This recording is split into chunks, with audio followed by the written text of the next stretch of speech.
Hello and welcome. Thanks for tuning in. You are watching Lockdown TV. This is the pop-up news and discussion program from ÁNHERD. Throughout the lockdown weeks, we have been bringing conversations and interesting people together to work out what's going on and how we should be thinking about this current crisis. I'm delighted that today we are joined down the line from Sweden by Dr. Johan Giesecke. Dr. Jessica, thank you so much for making the time today. My pleasure. So if I can give you help me a little bit here, but you trained originally at the London School of Tropical Medicine, is that right? No, it started before that actually. I used to be an infectious disease clinical doctor and worked a lot with AIDS patients during the 1980s. And that's what put me into epidemiology. And then I spent 1 year or 2 years at the London School of Tropical Medicine in the early 90s. And then I came back to Sweden, and then I became state epidemiologist for Sweden, which means having control over all the infectious diseases. Which is the job that Anders Tegnell currently has. So I actually hired him 20 years ago, and then I was his boss, and now he's my boss. But it's working actually quite well. And you then became chief scientist at the European Centre for Disease Control. Yep. And what roles do you have now? Who are you advising at the moment? I'm advising Anders Tegnell at the Swedish Agency for Public Health on a consultant basis. I'm retired really, so I'm doing this mostly because it's fun. And the World Health Organization, you were saying you were on a call with them earlier today. Do you have an ongoing relationship with them? Yes, I'm advising the Director General together with a group of scientists, but that's unpaid. It's just an honorary post in a way. So having now, as it were, established your credentials to talk with confidence on this topic, there's been a lot of confused thinking and a lot of confusion about what the correct response to a threat such as COVID-19 should be. And I just wanted to begin by getting your kind of summary thoughts of how Sweden is differing from other countries and why you think that is. The main reason is that we, or the Swedish government, decided early in January that the measures we should take against the pandemic should be evidence-based. And when you start looking around for the measures that are being taken now by different countries, you find that very few of them have the shred of evidence base. But one we know, that's known for 150 years or more, and that is washing your hands is good for you and good for others when you're in an epidemic. But the rest, like border closures, school closures, social distancing, there's almost no science behind most of these. So what is the current policy in Sweden? Social distancing is part of the policy, isn't it? What is the regime that Sweden has gone with? The main difference to other countries is that you're not locked up in your home. If you go out to buy food or groceries or drugs, medicines, there's no police to stop you in the street and ask you what you're doing here. That's one thing. People are asked to stay inside, but there's no reinforcement or enforcement of that. People do it anyway. So that's one. We have the rule that a crowd cannot be bigger than 50 people. So I can still have an event for 49 people? Yes. I want. You could. And the schools, the upper schools are closed, secondary education and universities are closed, schools up to age 15, 16 are open. What more do we have? The nursing homes or houses for old people are closed to visitors. So it sounds like it's a moderate social distancing regime then at the moment. It is. It's very similar to the one that the UK had before. There was a famous paper by the Imperial College, by the modelers who made models for infectious diseases that came out, and the day after you made a U-turn in England. Yeah, so tell us about that. So the original strategy in the UK became known as a kind of herd immunity strategy. Mm-hmm. That's what it was called. Before we come on to talk about the imperial model, which I would like to talk about, is it correct to call it herd immunity? And is that the Swedish strategy? It's not a strategy, but it's a byproduct of the strategy. But the strategy is to protect the old and the frail. Try to minimize their risk of becoming infected and taking care of them if they get infected. And if you do that the way we're doing it, you would probably get herd immunity in the end. But that's a byproduct of that. It's not the main reason to do it. So you were saying then, so the initial UK response seemed to be similar to what Sweden is doing now, and you thought that was better? Yeah. No, I think it was very good, actually. And we were very pleased with having the same policy as the UK. That gave some credibility to what we were doing. But then Mr. Johnson made his 180-degree turn. Yeah, so why, there may have been other political factors involved. He was definitely under a lot of pressure because lots of European countries were doing a formal lockdown at that point. But the turning point did seem to be that Imperial College report, which forecasts 510,000 deaths in the UK with a completely unmitigated approach, 250,000 deaths with a mitigated approach, which is roughly equivalent to what you're doing in Sweden. And then it suggests that it might be as few as 20,000 if we did a full suppression or lockdown. What was your impression of that paper? I think it's not very good. And the thing that they miss a little is any models for infectious disease spread are very popular. Many people do them. They're good for teaching. They seldom tell you the truth because I make a small parenthesis. Which model could have assumed that the outbreak would start in northern Italy in Europe? Difficult to model that one. And any such model, it looks complicated. There are strange mathematical formula and integral signs and stuff, but it rests on the assumptions. And the assumptions in that article could be heavily criticized for. I won't go through that. It would take the rest of your day if I went through them all. The paper was never published scientifically. It's not peer-reviewed, which a scientific paper should be. It's just an internal departmental report from Imperial. And it's fascinating. I don't think any other scientific endeavor has made such an impression on the world as that rather debatable paper. So is your impression that it was overly pessimistic? Yes. Oh, yes.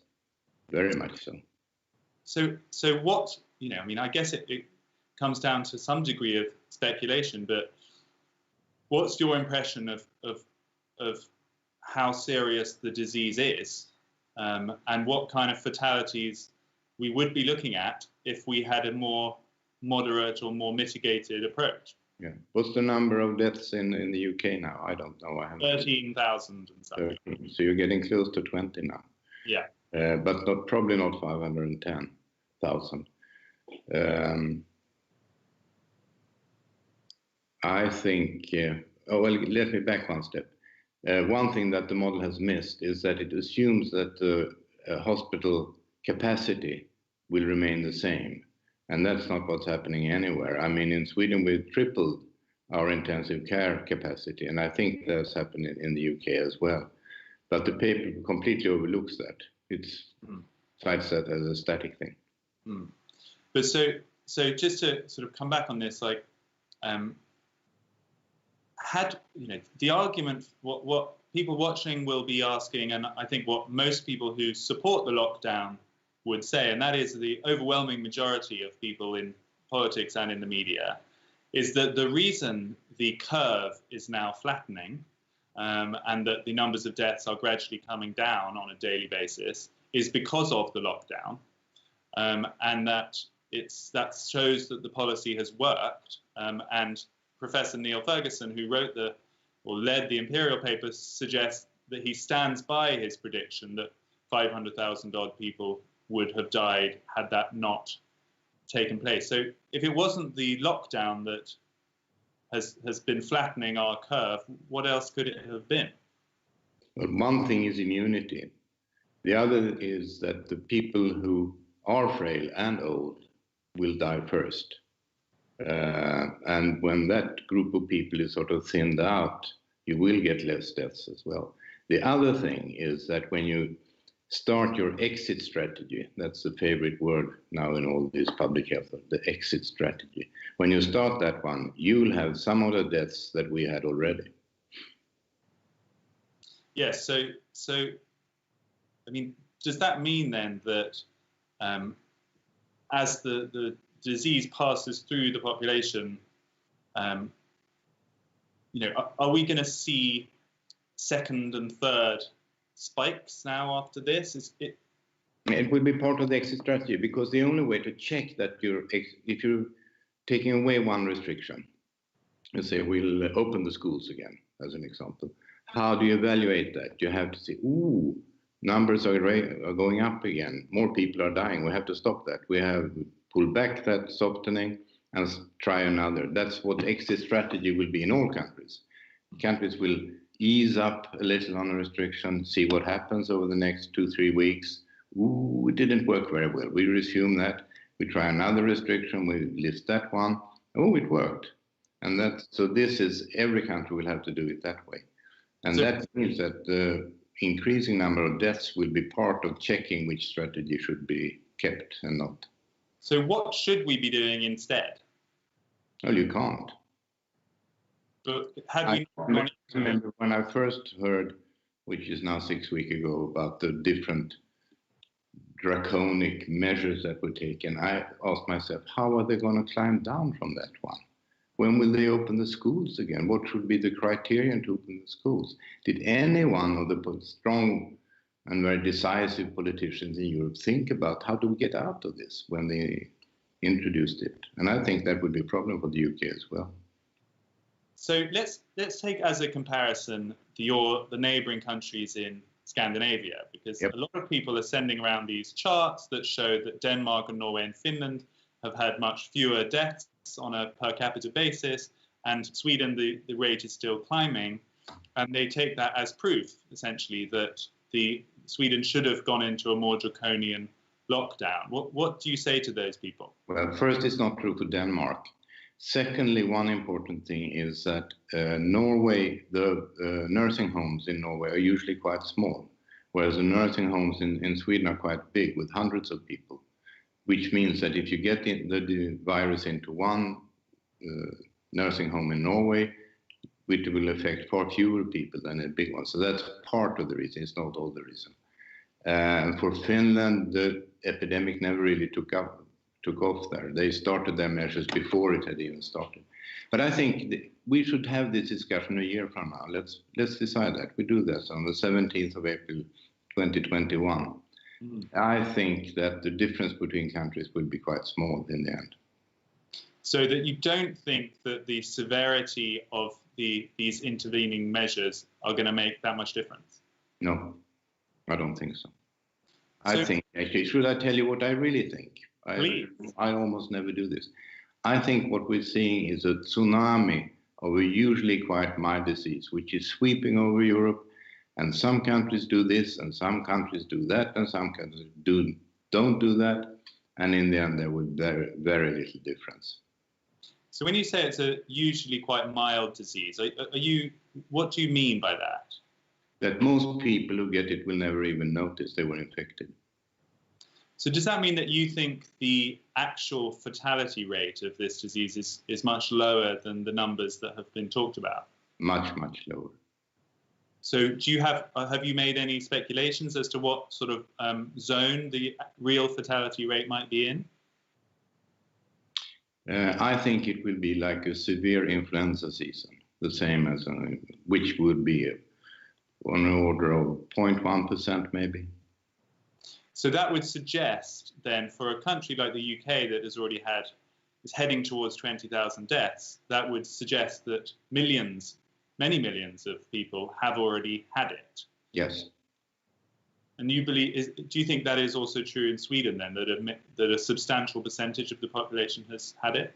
Yep, I'm rather certain of that actually. And when we don't have the tests really yet, as you know. You have these two kinds. You know this, don't you? Two kinds of tests. Yeah.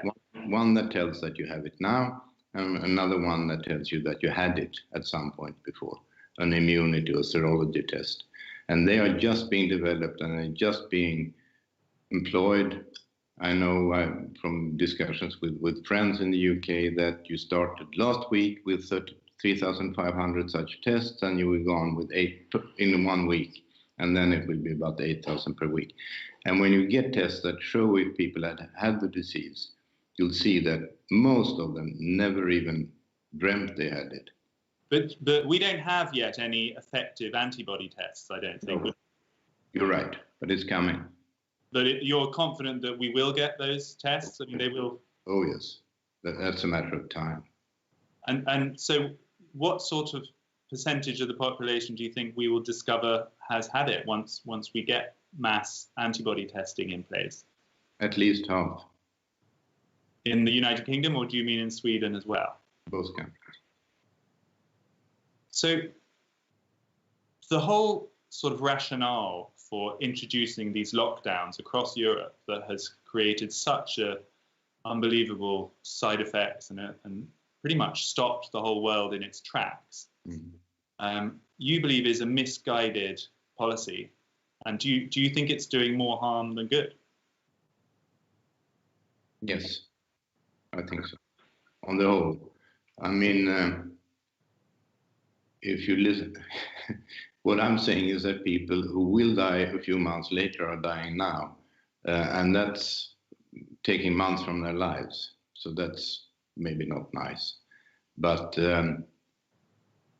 comparing that to the effects of the lockdown, which may be, I mean, what am I most afraid of? It's the dictatorial trends in Eastern Europe, that Orban is now dictator for Hungary forever. There's no finishing date. I think the same is popping up in other countries. It may pop up in more established democracies as well. I think the ramifications can be huge from this. We don't even start seeing them. So you think the correct policy from the start, just to get this clear, should have been to shield old and vulnerable groups? Probably there we failed. Sweden failed. We were not on our toes enough to really shield the old people. We should have banned visitors earlier. Many of the people working in nursing homes are from other countries. They're refugees or asylum seekers in Sweden. Their Swedish may not be perfect. They may not always understand the information that has been spread to the population. There are many things we could have done better a couple of months ago. So at the point we are now, what you're advocating then is we protect those groups better, and as far as the rest of the population is concerned, we just allow it to pass through the population, essentially. Essentially, yes. Which is, I mean, I know that it's now herd immunity, yes. That's what's commonly understood by what we call the herd immunity strategy, basically. Yeah. There are others. It's not just the old and frail. I mean, there are the people that should be protected, but I don't think you can stop it. It's spreading.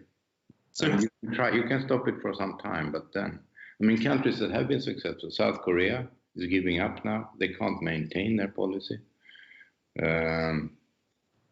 Taiwan, I don't know about Taiwan. They were quite successful. Singapore, similar problem.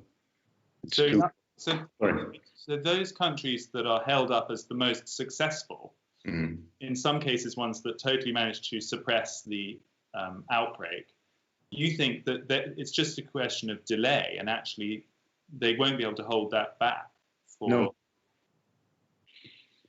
So how should we judge success then? It seems like numbers of deaths does seem like a fair measure, but if you're saying that they're essentially deaths that are just going to happen later, it will sound to some people, like a slightly sort of cold-hearted approach, I suppose, that, if you're saying they're going to die anyway, so we should allow the disease to take its path. I think a lot of people might feel that a government can't sit back and do that if now, having had this lockdown, we're headed towards 20,000 deaths. Mm-hmm. How many deaths might we have had if we had had no lockdown? Would it have been more? Yeah, probably a bit more. But in the end, the result will be rather much the same. And I agree, it's a bit careless to say that to let people. We're not saying that. We're saying protect the old, try to slow the spread of the epidemic a bit so that the healthcare system will manage when we have many sick people, many severely ill people. But it's more, I don't think you can't really. At some point, it's like tsunami is not bad. It will roll over Europe, no matter what you do.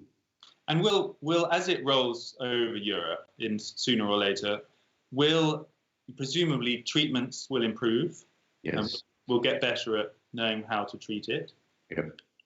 It already feels like the initial focus on ventilation has shifted to other ideas, and people are thinking of new ways to treat it. Is that in itself not an argument for suppressing it as much? But how long in a democracy do you think it will keep a lockdown? How long will it take before people say, no, I'm not taking it? You can do it in China. In China, you can do it. You can tell people to stay at home and you can weld back their doors so they can't get out. But in a democracy, you can't. And after 3-4 weeks, people will say, well, I don't know anyone who had the COVID and I haven't met, and I want to go out. I want to go down to the pub. I'm closed here, but... How long do you think you could lock people up like this? Stay in your home, you need a permit to go to the shop?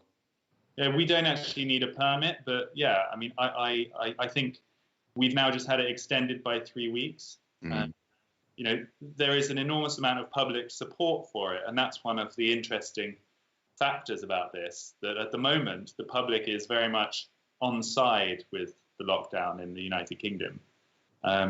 Some people seem to like it. So it may be that it's hard to persuade people to go back in some way. But do you feel, Dr. Gieseker, that the policies that have been put in place by the UK and by other European governments, how did they come about? You've been a leading epidemiologist for your whole career. You dealt with influenzas and SARS, and you advised the World Health Organization. What was it about this pandemic that was so different that has led to this global shutdown? New disease, a lot of people dying, you don't know really what will happen. And this fear of contagion, I think, is almost genetic in people. And showing political strength, decisiveness, force, very important for politicians. Do you think the fact that it came out of China and we had witnessed such an enormous response, quarantining whole provinces and so on, set the tone in some way, and that felt like the appropriate response? Could be. But let's do like the Chinese. But again, you can't compare to China. It's a different world. And do you think you could keep the lockdown to protect the old people until we have good drugs and good vaccines? 6 months, a year, 18 months? I think people would get a bit tired of it, even if they support the policy in the UK. So a couple of specific things that have occurred to me during our conversation. One is, how many deaths do you foresee in Sweden? You're up at, is it 1,400 or something? I think it will be like a severe influenza. And it's interesting with influenza. When the flu comes, we all say, oh, the flu is coming. Like every winter, it's in the papers, the flu is here, okay. And it usually kills in this country around 1,000, 2,000 people But it's normal, it's influenza, we have it every year, and they're old and they're going to die soon anyway, so no one is very upset about influenza. But I think if influenza came around as a new disease, you never had it before, but suddenly this new disease called influenza popped up, we would have exactly the same reaction as we have now. So I think the number of deaths will be about the same as in a severe influenza winter. Which Sweden, how many are you? 50 million? Yeah, 65. 65. So multiply by 6. So it would be 12,000 cases in the UK. Yeah, well, we've already had 13,000. Maybe 18. And a lot of influenza deaths are not booked, or they're not recorded in that way anyway, in a normal influenza season. So I think this is similar, about the same. And it may be double as much, but it won't be 10 times as much. The reports from hospitals, though, are very different, aren't they? That the way the disease progresses seems different from influenza. Oh yeah, it's different. It's not the same disease as influenza, and but it's not. The shape of the epidemic is not that different. There are a few differences. For example, the influenza is driven by children. An influenza outbreak is driven by children in society. They are the ones who pass it on between the generations. And this does not hurt children very much. They don't have any symptoms, and they're not very infectious. So that there are epidemiological differences. Mm. When talking about old people like you did, as opposed to children, a lot of people will say that young people have been dying of COVID-19. There are examples of young people dying, and some of the data out of America suggests that a large number of hospitalizations are among younger people. Is it responsible to describe it as just a disease for elderly people? No, but influenza kills people too, even though not that many, and it's much more, makes more headlines right now. And if you look at the data, I mean, the people under 50 are a clear minority of all the cases. So if I'm 38, I'm on the sort of borders between young and old. You know, if you're younger than me, what is your advice to young people? I mean, should they be campaigning to have the lockdown eased because it's inappropriate? What are other risks for young people? I mean, we're told that it's about carrying the disease to other people, and they act as spreaders even though they're not, vulnerable themselves. What should we be doing with younger people? No, I think it's good, the thing you do now. They won't hurt that much. I mean, you can't say that it's completely without, and what's the English word?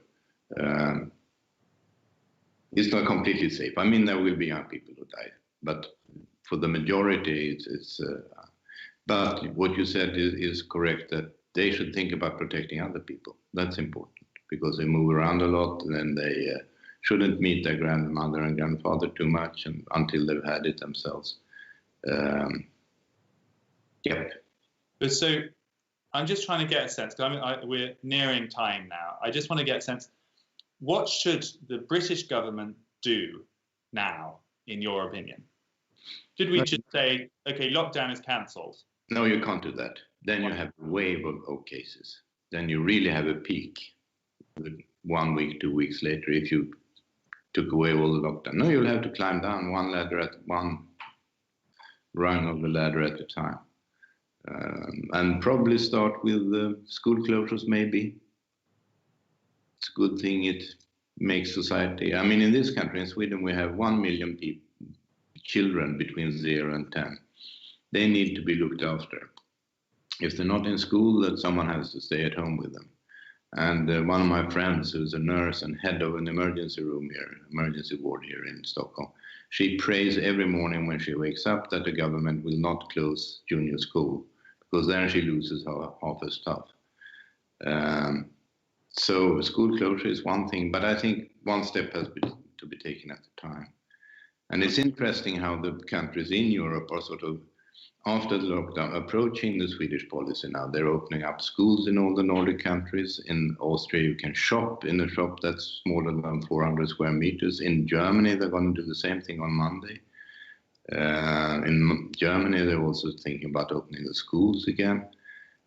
So countries are approaching the Swedish, but they had the lockdown first. So you don't think, because there's two things that people get very hopeful about. One is a vaccine, and then in some way we can suppress the disease completely until a vaccine comes. Is that a feasible strategy? No, it will take too long. It won't work in a democracy. And one other idea are these so-called immunity passports, or for people who have proven to have had the disease, they could then carry a wristband or something and they would then be allowed back into jobs and in full society. Is that a feasible strategy in your view? There are some technical problems with, like you indicated, the antibody tests are not that perfect yet. So it will be, but it's not a bad idea. Do you need a passport? You tell your boss at work that I'm immune. Well, maybe he wants to see a paper. No, but I mean, that's the way it will work, that you'll find people who are immune and they can go back and you can work in the hospital without all this spacesuit on, things like that. Will that be part of the Swedish strategy? Yeah. So in terms of what happens next then in Sweden, there's a huge amount of pressure. A lot of people are looking to prove that it was a mistake in some way. Do you think the Swedish strategy will just stay as it has been? I don't think it will be tougher, no. We're talking now about opening the final year of schooling so that people who spent 12 years in school can celebrate, which is a big thing in this country. It's not because of the celebration this is being done, but it's to see that those who finish school get grades and finish all the tests they have to take and things like that. And so you feel like the curve is improving sufficiently in Sweden to start releasing further the suppression measures? Yes. And how did that happen without a lockdown? What just by voluntary social distancing has already achieved that, you believe? And there are some, maybe we should finish this now, but one, it's not a law. What do you call a minor law in English? An ordinance? That's something that, not as strong as a law, but anyway. Yeah. Restaurants, the rule is you can only eat sitting down. The food should be hot and served at the table. You don't go out. You can't stand up drinking. If you want your beer, you have to sit down at the table, which is 5 feet away from the nearest table. Yeah. And that's being checked now. But it's not the government, it's the local medical officers of health that go out and check restaurants. And when they close 2 or 3 restaurants because the tables are too close or people are standing at the bar, the others follow suit. You don't need a law for that. They know that if the MOH, the medical officer of health, comes in, they're closed for business. When do we get past that? When can we just be back to normal then? And no social distancing at all? What will be the metric for making that decision? That's a good question. I'm not quite sure I can answer that. But it will take a couple of months to climb down from a lockdown. Can you climb down from a lockdown? I don't know. Open up. Open up. Professor Giesecke, thank you so much for your time. That was fascinating. Thank you. And we learned an entirely different perspective there. And we will definitely be in touch in 1 year from now, but hopefully we will get a chance to talk to you before that. Okay. Thank you very much. Nice talking to you. Thank you. So there you have it. You have been watching Lockdown TV from Unheard. That was Professor Johan Giesecke from Sweden, the former state epidemiologist, advisor to the World Health Organization, who believes that the lockdowns imposed across Europe and in the United Kingdom were the wrong policy, and that we're going to find it very difficult to reverse out of. So that is a different perspective. Thanks for tuning in, and we will be back next week.